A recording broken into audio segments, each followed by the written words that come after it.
Christophe Farnaud. Ambassador, congratulations for your country, for your team. How are you feeling this morning? Well, thank you very much, first of all, for your congratulations. We feel great, and I think that my own feelings are shared by 66 million of French people, and I hope by many, many other people in the world, because it was a great, incredible story, an inspiring story, not just for the French, but that's what sport is. It's for many, many, many other people around the world. May I ask you, how were you watching last night? And I can imagine there was a little bit of a celebration afterwards as well, just on a personal note.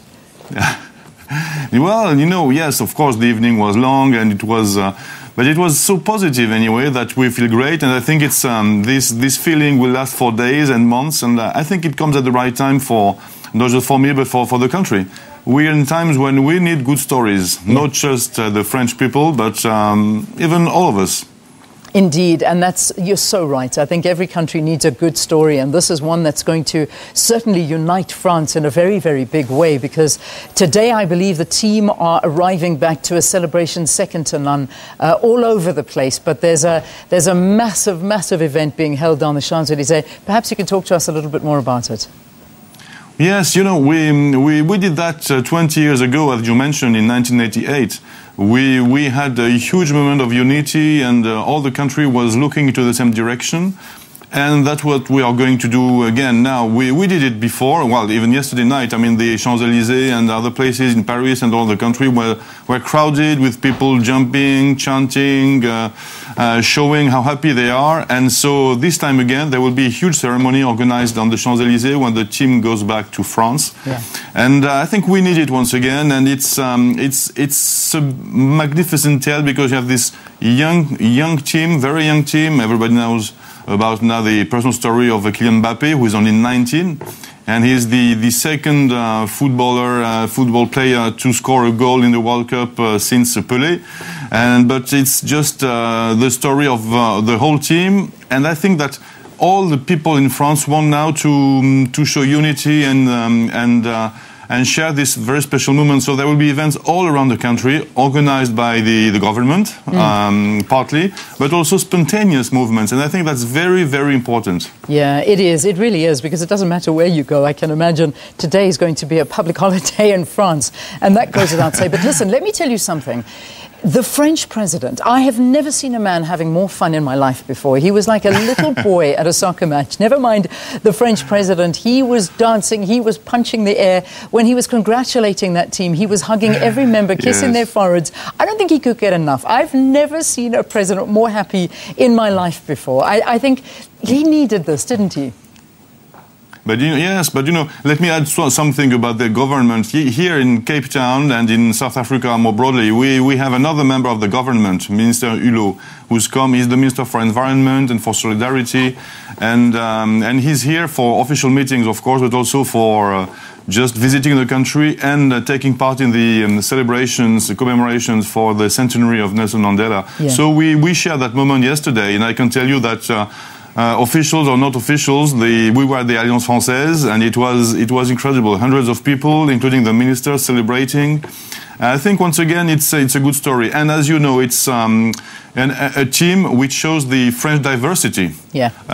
We have people from various origins, from various descents, and it was all French citizens sharing this moment with the excellent game, fascinating actions, and an incredible spirit. And so you see, it's really a whole tonight, or today, sorry. I'm still in the night. I don't blame you. You probably haven't slept. But I mean, you talk about the fascinating team that it was made up of, and Ambassador, this will be my final question to you. But when we look at the excitement that was held here in the African continent for the win over France as well, you can't blame it, because the reality is that 19 of the 23 team members were actually born to immigrants. I mean, when we look at the team, there's Senegal, Mali, the DRC, Morocco, Algeria, Congo, Cameroon, Guinea, Kylian Mbappé himself, Cameroonian immigrant. I mean, this is a team that is so representative of the hopes and dreams of many. What did you make? What was your take on all of this? Well, you know, this is the French melting pot in a way. France's diversity. We've been open to this diversity for centuries now. Of course, it's also the legacy of history. But what was shown by this team is that it's an asset for France, and I think it's a very strong message in times where people sometimes doubt it or are tempted by more nationalist movements, even xenophobic movements. The answer is clearly that the positive answer is to be open and to make sure that everybody gets a chance. Yeah. And that's, once again, one of the most inspiring messages that France is sending now. Yeah. Ambassador, enjoy the celebrations. I know that you have an event that is scheduled for 10:30 this morning. Enjoy it. His Excellency Ambassador Christophe Farnaud talking to us from our Cape Town studio. And really, you can only imagine the celebrations that are going to be taking place today and in France and beyond as well, the home of the winning team of the FIFA World Cup for 2018. So, French coach Didier Deschamps said his team managed to overcome mistakes and imperfections in their World Cup final victory over Croatia with sheer mental strength to lift the trophy for the second time. Meanwhile, Croatian coach Ratko Dalic said a penalty like the one awarded using video assistance should not be a deciding factor in a World Cup. So, talking to us now about the performance of the teams and, of course, our overall winner, France, is soccer analyst Kojo Amankwa in studio, seated right next to me. Kojo, did you expect France? I'm trying to remember who you predicted. You loved Belgium. I predicted Belgium. Yes, and I remember. Of course, footballing reasons, I predicted Argentina. But Belgium at least came into the party, into the last four. From what I've heard from the ambassador, I only pick one word: diversity is strength. Yeah. And any nation that wants to be nationalist must learn from the victory of France that in our diversity, there will always be strength. Yeah. And I mean, you look at that team and we talk diversity. I mean, we're talking about the fact that, and I mentioned the countries that had representation there, the immigrants in there, the French team. It's amazing. You didn't even mention Pogba, who scored a brilliant third goal from Guinea. From Guinea. And the mother was there. And then two brothers who played for the Guinea national team were also there. Did you see the photograph of the mother holding the World Cup trophy? I saw it, and I said tears. Yeah. And let me tell you, Kylian Mbappe, of a Cameroonian and Algerian descent, 19 years, scoring a goal in a World Cup final. The last time we saw that was in 1958, when Pele was 17 and scored a goal in a final. Again, it was a World Cup where people were predicting it was going to be a smaller goals margin, but it wasn't to be a 6-goal thriller. The last time we saw more than that was also in 1958, when Brazil beat Sweden 5-2, a 7-goal thriller to win the World Cup. And I was thinking that maybe Croatia was going to come with a historic fact, because every time there is a number 8, it has been a new team that have won. In 1958, it was Brazil winning their first World Cup. 1978, it was Argentina at home winning their first World Cup. 1998, it was France winning their World Cup first at home. And one would have imagined that in 28, Croatia, a new team, a team that took everybody by surprise, was going to win. But you are right, diversity became the strength of France. They show strong mental acumen. And you know the reason why? 2 years ago, they played Euro 2016 in France, and France beat the then world champions Germany, and they thought they had won. So they won the game in their mind before they went to the field, and they were shocked by Ronaldo-inspired Portugal. And that, in a way, helped them to prepare properly, adequately for this game and not to make a second mistake. I want to bring up the issue of VAR as well, because, you know, this was something very, very controversial, I imagine, the video assistance. And you had the Croatian team, Ratko Dalic, saying that a penalty like the one awarded, you know, should not have ever been decided that way. No, it shouldn't. And I'll tell you, it's a contentious argument.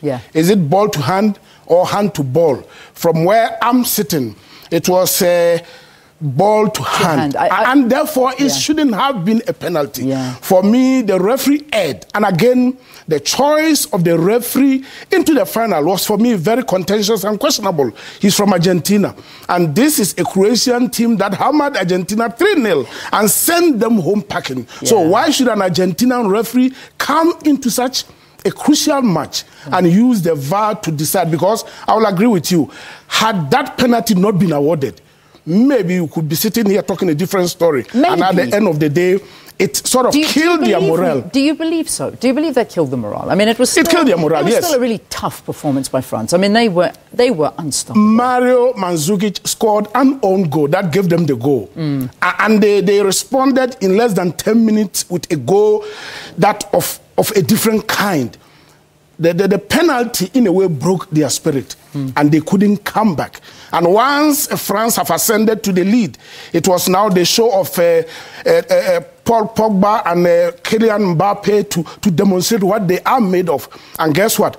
For the first time in many years, that in a World Cup final, 2 brilliant goals were scored outside the box. Because normally they work into the box to locate the net. This time around, these guys were so inspired because they always were thinking about the calamity of France in 2016.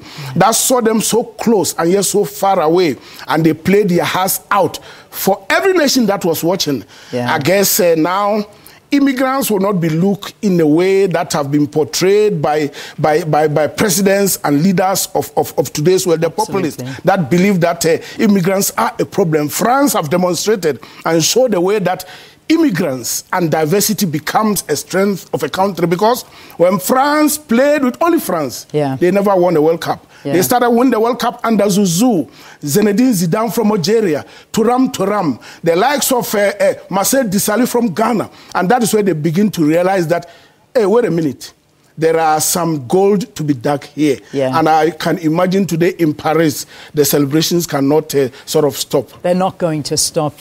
What a World Cup. Kojo, thank you for coming in and talking to us. I think everyone's going to be missing it. But let me tell you, that final yesterday was one of the best finals I think we have watched in many, many years. And we all know it. That was handed to us on a golden platter, and it was fantastic. Well done to France. So the question we were asking you this morning, how many goals were scored at the 2018 FIFA World Cup, and how many yellow and red cards were awarded? So we had lots of tweets coming through this morning. Let's take a look at some of the responses that we got through. This one coming from Sibongile saying 169 total number of penalty kicks scored, 22.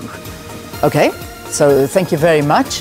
Longlozi is saying 97 goals, 216 yellow cards and 4 red cards. Okay, thank you very, very much. Let's see. Anele Pitt saying 308 goals, 95 yellow cards, 56 red cards.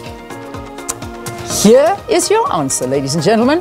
169 goals were scored during this World Cup, 219 yellow cards, and just 4 red cards were handed out during the 2018 FIFA World Cup, which of course has come to an end. But what an incredible couple of weeks this has been. And that wraps up our sport.